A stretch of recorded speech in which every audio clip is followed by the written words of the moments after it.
कहीं कहीं बातें।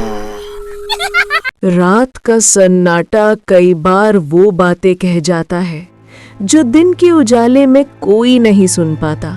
स्वागत है दोस्तों, आप सुन रहे हैं कहीं अनकही बातें, एक ऐसा मंच जहां हम लेकर आते हैं वो किस्से जो शायद हवा में आज भी तैरते हैं, वो दर्द जो अब भी किसी की दीवारों में बंद है, और वो सच्चाइयां जिनसे लोग अक्सर नजरें चुरा लेते हैं।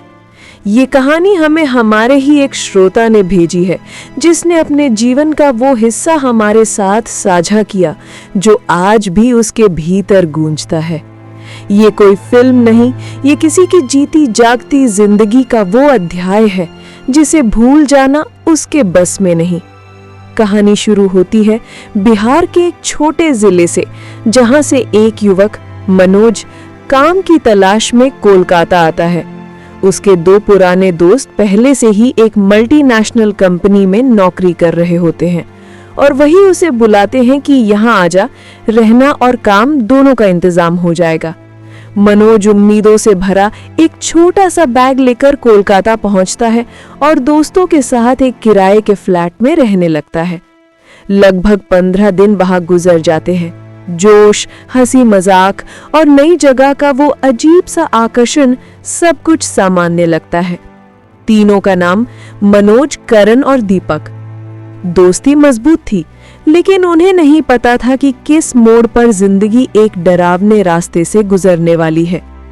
एक दिन फ्लैट के मालिक आते हैं और बताते हैं कि बेटा, हमने ये घर बेच दिया है, हमें 15 दिन में इसे खाली करना होगा। मनोज घबरा जाता है क्योंकि नौकरी अब तक नहीं मिली थी और ऊपर से नया घर ढूंढना आसान नहीं। करण और दीपक ऑफिस जाने वाले लोग थे, इसलिए ढूंढने की जिम्मेदारी मनोज पर छोड़ दी जाती है। मनोज रोज सुबह बाइक लेकर नए फ्लैट्स देखने निकलता है, लेकिन सारे महंगे निकलते हैं। बहुत खोजने के बाद उसे एक मोबाइल ऐप पर एक पुराना लेकिन सस्ता फ्लैट दिखाई देता है। जगह बहुत अच्छी थी, पर किराया उम्मीद से आधा। यही बात तय कर देती है। मनोज तुरंत वहां पहुंचता है।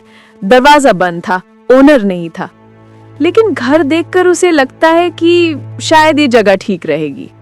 उसने बोर्ड पर लिखा नंबर नोट कर लिया और शाम को दोस्तों को बताया, भाई लोग, मिल गया सस्ता फ्लैट, पुराना है लेकिन रह लेंगे।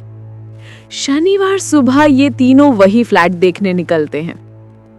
ओनर एक बूढ़े सज्जन निकलते हैं जो बगल के मकान में रहते हैं।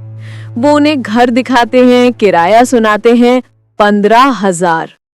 मनोज के लिए ये किसी वरदान जैसा था। दीपक और करण थोड़ी झिझक में थे क्योंकि घर में अजीब सी नीरवता थी, जैसे दीवारों ने कुछ देखा हो जिसे वो बताना नहीं चाहती। फिर भी तीनों तय करते हैं यही लेंगे, एडवांस देते हैं और अगले ही दिन वहां शिफ्ट हो जाते हैं। शुरुआती 2 दिन हर चीज सामान्य रहती है, शाम को खाना, गाने, बातें। जब शुक्रवार आता है, करण और दीपक नॉनवेज पार्टी का प्लान बनाते हैं, जबकि मनोज सख्त वेजिटेरियन था। उसे एंजाइटी की पुरानी समस्या भी थी। रात 2 बजे जब करण और दीपक बाहर घूमने निकलते हैं, मनोज को भीतर अजीब घुटन महसूस होती है। दरवाजे के बाहर किसी लड़की की रोने की मंद आवाज आती है। उसके पूरे शरीर में सिहरन दौड़ जाती है। वो डर के मारे बिस्तर से उठता है, दीवार के पास जाकर सुनने की कोशिश करता है। हकीकत में कोई था या उसके मन की गूंज थी? आवाज बढ़ती जाती है और साथ में ठंडी हवा का झोंका कमरे में घुसता है। जब दोस्त लौटते हैं तो मनोज को कमरे के कोने में सिमटा कांपता पाते हैं। चेहरे से सारा रंग गायब। करण मजाक में कह उठता है, क्या भूतनी देख ली? पर दीपक समझ जाता है कि कुछ तो गड़बड़ है। अगली 3 रातें यूं ही गुजरती हैं, लेकिन चौथी रात वही आवाज अब मनोज के कानों तक नहीं, दीपक के सपनों में पहुंच जाती है। उसे भी किसी के रोने की आवाज सुनाई देती है। इस बार दोनों बाहर झांकते हैं, लेकिन गलियारे में सन्नाटा होता है। वो आवाज सिर्फ एहसास बनकर हवा में तैर जाती है। सुबह तक किसी को नींद नहीं आती। मनोज के मन में एक ही बात कौंधती रहती है, क्या हम गलत जगह आ गए? अगले दिन वो ओनर से पूछने जाता है, आसपास कोई और रहता है क्या? बूढ़ा मालिक हंस पड़ता है बेटा, रात में मत सोचो इतनी बातें, पीना वीना किया है क्या? उसके शब्दों में उपेक्षा तो थी, मगर आंखों में पल भर के लिए कुछ झलका भी, जैसे उसने ये सवाल पहले भी सुना हो। मनोज दिल पर पत्थर रखकर लौट आता है। कुछ दिन शांति रहती है। करण तो अब हर रोज मजाक उड़ाने लगा था, कहा है तेरी आत्मा भैया। लेकिन शनिवार की शाम एक बार फिर कुछ हुआ। उस दिन मनोज अपने रिश्तेदार से मिलने गया था। वापस आते ही देखा तो घर में नॉनवेज बन रहा था। उसने कुछ नहीं कहा, अपनी थाली में खाना लिया और सीधा अपने कमरे में चला गया। रात को करण और दीपक जब लौटे तो उन्होंने देखा कि मनोज ने सब खाना खत्म कर दिया, सारा नॉनवेज। ये वही मनोज था जो छूता भी नहीं था। दोनों को झटका लगा। वो कमरे का दरवाजा खटखटाने लगे। अंदर से कोई जवाब नहीं। जब बहुत देर तक दरवाजा नहीं खुला तो करण खिड़की से अंदर घुसा और देखा मनोज वॉशरूम में बेहोश पड़ा था। हाथ पर खरोच के निशान और फर्श पर पानी और खून का मिश्रित फैलाव। किसी तरह उसे बाहर लाकर डॉक्टर बुलाया गया। डॉक्टर ने बस इतना कहा, इसका बीपी बहुत हाई है, ज्यादा चिंता मत करो। लेकिन इस बार मामला केवल शरीर का नहीं था। सुबह जब मनोज होश में आया तो बोला, मुझे याद नहीं क्या हुआ, बस इतना लगा जैसे किसी ने मेरे कान के पास कुछ फुसफुसाया और मेरी सांस थमने लगी। दीपक ने करण से धीरे कहा, अब यकीन हुआ? अगले 2 दिन में मनोज की हालत फिर बदलने लगी। दिन भर सामान्य, रात को बेचैनी। और फिर एक रात जब सब खाना खा रहे थे, मनोज उठ खड़ा हुआ।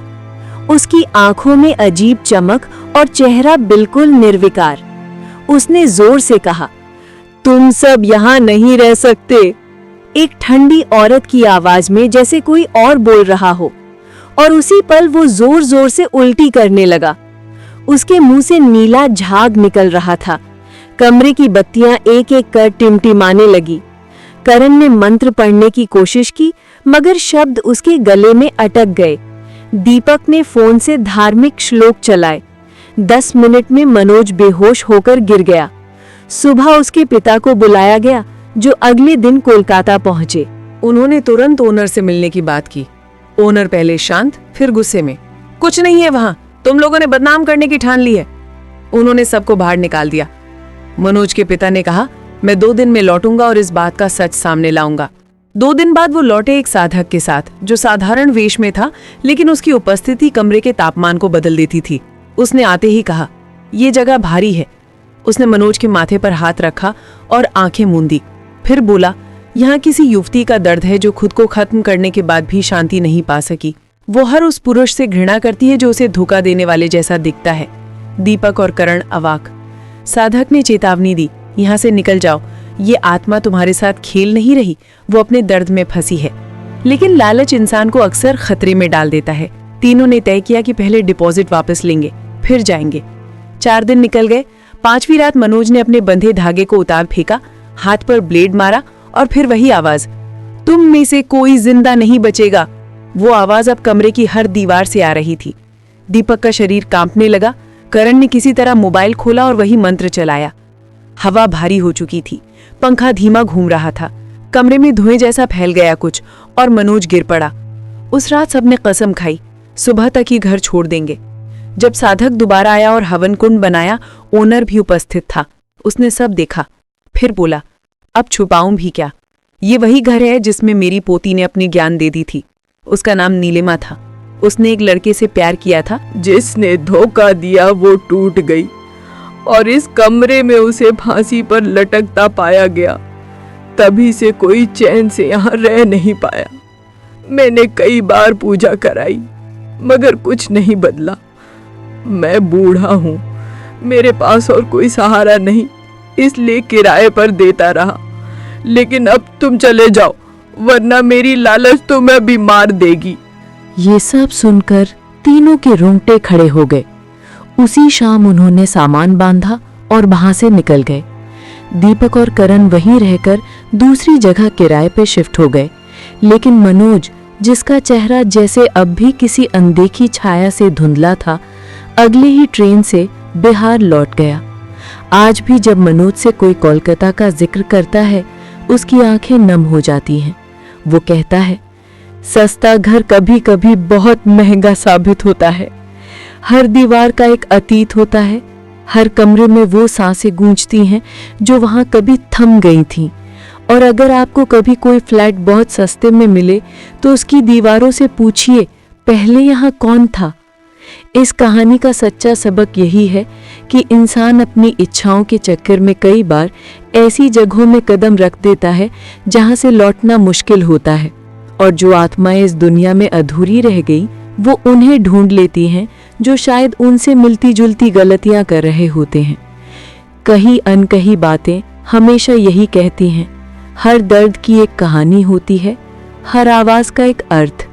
ध्यान रखिए, घर सिर्फ ईंटों और पत्थरों से नहीं बनते, कभी कभी उनकी दरारों में किसी की चीखें भी बस जाती हैं। अगर आपको कभी कुछ अनजाना महसूस हो तो हो सकता है वो आपकी कल्पना नहीं, किसी की अनकही बात हो जो अब तक सुनी नहीं गई।